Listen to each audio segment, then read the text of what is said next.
Svaki dan samo.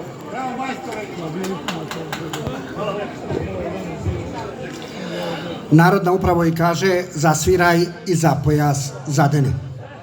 Ovo je bio samo deo naše narodne tradicije ovoga kraja u okviru Ilindanskih dana 2025.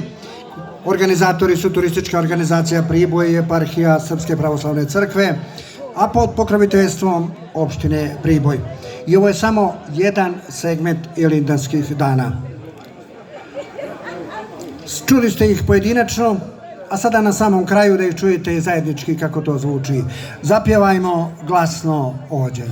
Pesmu vodi mlađani Dejan Nedović. Pozdravimo ih aplauzom, a sve ostale učesnike molimo da nam se pridruže na scenu.